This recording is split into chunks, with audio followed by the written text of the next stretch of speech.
गणेश पूजा मनस्कामना पूर्ण पाई किसी उपाय करवा। गणेश पूजा जहाँ भी मनोकामना रही विवाह हो, मांगलिक दोष हो, व्यवसाय उन्नति हो। नमस्कार, जय श्री जगन्नाथ। ओडिशा डिलेट्स को आपण समस्त को स्वागत। आज वीडियो जानिबा गणेश पूजा मनोकामना पूर्ण पाई आमे एमितिया उपाय गोटे करवा। गणेश पूजा दिन हो जदि धर किए न करि पारे गणेश पूजा दिन तापर कले हम से विषय आज टॉपिक नहीं आसी। वीडियोटी आरंभ शेष पर्यंत देखिए। तेरे चलतु आ डेरी नक वीडियो स्टार्ट करवा।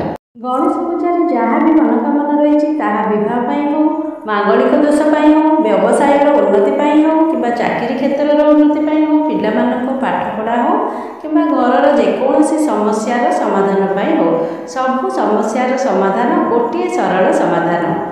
तेरे चलतु वीडियो आम स्टार्ट करवा। गणेश चतुर्थीर महत्व। गणेश चतुर्थी मनोकामना पूरण पाई कौन रही उपाय। बंधु माने गणेश चतुर्थी हूँ गोटे गणपर्व। यह पर्व समग्र भारत वर्ष में पालित होता है। यही पर्व विघ्नराज, विघ्नहर्ता, अग्रपूज्य गणनाथ प्रभु श्री गणेशंकर विशेष भाव में पूजा अर्चना कर जाए। वर्तमान चलते जाना कौन रही गणेश पूजार महा उपाय। गोटे उपाय अनेक समस्यार समाधान आ उपाय बहुत सहज। तेरे चलते जाना कौन कौन दोष बा समस्या थिले एही उपाय करिपरिबा। जदि कौन झीर हो कि पुअर हो विवाह विलंब हो, कर्म क्षेत्र में बाधा जदि सबुबले आसुथाए एवं काम सबुबले अधारे अटकी जाउथाए, पिलामाने जदि पाठपढ़ारे आग्रह आसु नथाए, से आग्रह करू नथांती पाठ पढ़ाई एवं घरे जदि सबुबले समस्या देखा देउथाए ताहले गणेश पूजा दिन हो नथिले जो भी गणेशंकर बार में आम यही उपायटी करिपरिबा। किंतु गणेश पूजा दिन कले बहुत भल। गणेश पूजा तो वर्षक थरे आसो, तो से जो दिन से दिन जदि जी जानीपारे करेंगे नथिले गणेशों बार में कले हम। गणेश पूजा कले बहुत शुभ होता है। गणेश पूजा दिन हो कि गणेशों बार में हो यही उपाय करने कौन कौन सामग्री दरकार चलतु जाना। प्रथमे आमको दरकार दुब। दुब केतोटी दरकार? 105टी दरकार। कहीं भल भल दुब नहीं आसबे। 105टी दुब आणिकी 21टा लेखा 5टी बिड़ा करदे। 5 बिड़ा करदे सेटा गोटे माल हम। से आमको 105टी दुब दरकार। हलदी 5 खंड दरकार। जदि भी 5 खंड कि दुब 105टार भी अधिक मिले ताहले 7टा बिड़ा करेंगे। 105टी जगह 147टी दुब करेंगे। हलदी 7 खंड भी नहीं पारे। संभव जदि दुब मिलूँ 7 बिड़ा कले बहुत शुभ हम। तो एमती हलदी ने आ गणेश को तो सिंदूर भल, सिंदूर चंदन भल धूपकाठी आ भोगरे गणेशंकर प्रिय भोग है लड्डू नथिले मोदक भी हम, राशि लड्डू, बुंदी जहाँ जहाँ गणेश को प्रिय से गणेश पूजा दिन तो आम सब प्रकार आणिकी पूजा कर गणेश पाखे ये सब नहीं आसबे। तापर नाली कपड़ा भी नहीं आसबे। ताकू जमती घरे जदि आम गणेश बसुचे तो भल कथा, नथिले गणेश फोटो भी घरे रखुचे आउ नथिले जदि कौटी गणेश पूजा होची सेठी नहीं सब जीवे।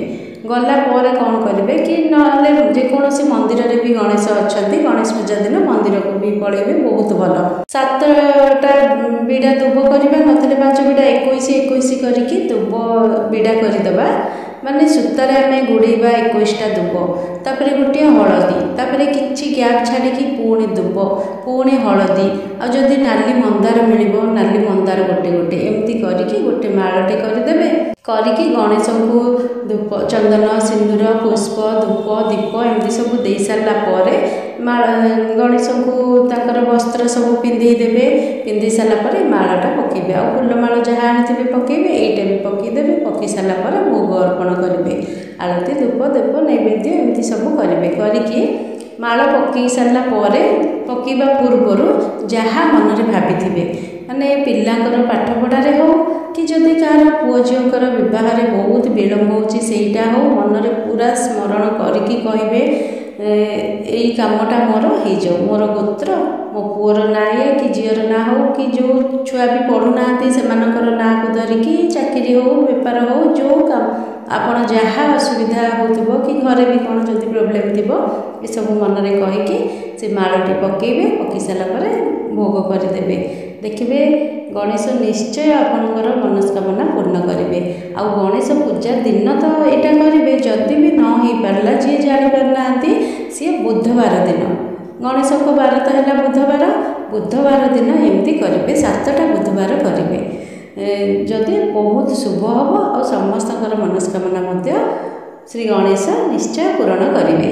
ମନରେ ଦୃଢ଼ ବିଶ୍ୱାସ ରଖିକି ପୂଜାଟା କରିବେ। ଏମିତି ନାହିଁ ଯେ ଆମେ ଗୋଟେ ପାଳି ବୁଧବାର କରିଦେଲେ ହେଇଯିବ କି 7ଟା କରିଦେଲେ ହେବ। ଟିକେ ପେସେନ୍ସ ରଖିକି ଗଣେଶଙ୍କୁ ଡାକିବେ। ଡାକିକି କରିବେ ଯଦି ନିଶ୍ଚିତ ସମୟ ଲାଗିବ, କିନ୍ତୁ ମନସ୍କାମନା ନିଶ୍ଚୟ ପୂରଣ ହେବ।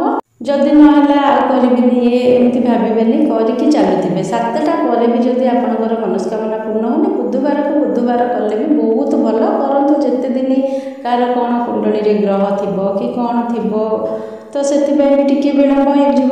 ତ ସେଥିପାଇଁ ଗଣେଶଙ୍କୁ ଏମିତି ବୁଧବାର ଦିନ ଦୁବ, ହଳଦୀ ଆଉ ଏମିତି ଗଣେଶ ପୂଜା ଦିନ ହଳଦୀ ଏସବୁ ନଥିଲେ ଖାଲି ବୁଧବାର ଦୁବ ଦେଇଦେବେ, ବିଡ଼ା 21ଟା ବିଡ଼ା ଦେଇ ଦେଉଥିବେ, ଗୋଟେ ଲଡ଼ୁ ଗଣେଶଙ୍କ ପାଖରେ ଥୋଇ ଦେଉଥିବେ, ମନ୍ଦାର ଫୁଲ ଗୋଟେ, ଚନ୍ଦନ ସିନ୍ଦୁର ଲଗାଇ ଦେଉଥିବେ। ତ ନିଶ୍ଚୟ ଆପଣଙ୍କର ମଙ୍ଗଳ ହେବ। ସବୁବେଳେ ଘରେ ସୁଖ ସମୃଦ୍ଧି ବଢ଼ିବ।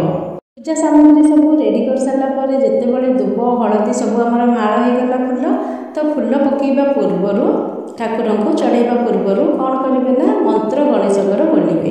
ସବୁଠୁ ସରଳ ମନ୍ତ୍ର ମୁଁ କହିଦେଉଛି, ସମସ୍ତେ କହିପାରିବେ। ଓମ୍ ଗମ୍ ଗଣପତାୟ ନମଃ।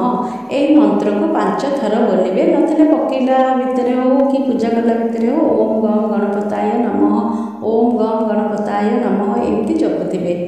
ଆହୁରି ବକ୍ରତୁଣ୍ଡ ମହାକାୟ ହେଉ, ଗଣନାଥ ଗଣପତାୟ ନମଃ, ଏସବୁ ମନ୍ତ୍ର କହିକି ଏଇ ପୂଜା କଲାବେଳେ କରିବେ ତ ବହୁତ ଭଲ। ଗଣେଶଙ୍କ ମନ୍ତ୍ର ବୋଲିଲେ ସବୁଦିନ ବି ଆମେ ଡେଲି ପୂଜାରେ ପ୍ରଥମେ ଯେଉଁ ଦୀପ ଜଳେଇବା ଆଉ ଧୂପ ଦେବା, ନଥିଲେ ବି ଭୋଗ ଲଗାଇବା, ସେତିକିବେଳେ ଓମ୍ ଗମ୍ ଗଣପତାୟ ନମଃ 5 ଥର କହିଲେ ବହୁତ ଶୁଭ ହୋଇଥାଏ। ସମସ୍ତ ମନସ୍କାମନା ପୂର୍ଣ୍ଣ ହୋଇଥାଏ। ଭଗବାନ ଶ୍ରୀ ଗଣେଶଙ୍କ ଏହି ମହା ଉପାୟଟି ଆଶା କରୁଛି ଆପଣ ସମସ୍ତଙ୍କୁ ଭଲ ଲାଗିଥିବ। କାହିଁକି ନା ଏଇଟା ଗଣେଶ ପୂଜା ହେଉ କି ଖାଲି ଗଣେଶଙ୍କର ଯେଉଁ ବାରରେ ପୂଜା କଲେ ବି ହେବ, ତ ସେଥିପାଇଁ ଆଶା କରୁଛି ସମସ୍ତଙ୍କୁ ଭଲ ଲାଗିଥିବ। ଯଦି ଭଲ ଲାଗିଥିବ ଭିଡ଼ିଓଟିକୁ ଗୋଟିଏ ଲାଇକ୍ କରିବେ। ଚ୍ୟାନେଲରେ କିଏ ନୂଆ ଦେଖୁଥିବେ ତାହେଲେ ସବସ୍କ୍ରାଇବ୍ କରିବାକୁ ଜମାରୁ ଭୁଲିବେନି। କମେଣ୍ଟ ବକ୍ସରେ ଜୟ ଶ୍ରୀ ଗଣେଶାୟ ନମଃ ନିହାତି ଭାବେ ଲେଖିବେ। ଭିଡ଼ିଓଟିକୁ ଟିକେ ସେୟାର କରିବେ ସମସ୍ତଙ୍କ ସାଙ୍ଗରେ, କାହିଁକିନା ସମସ୍ତେ ଜାଣିପାରିବେ ଯେ ପ୍ରଭୁ ଶ୍ରୀ ଗଣେଶଙ୍କର ଏହି ମହା ଉପାୟଟି। ତ ରହୁଛି, ମୁଁ ପୁଣି ଦେଖା ହେବି ଆଉ ଗୋଟିଏ ନୂଆ ଭିଡ଼ିଓରେ। ଜୟ ଶ୍ରୀ ଜଗନ୍ନାଥ।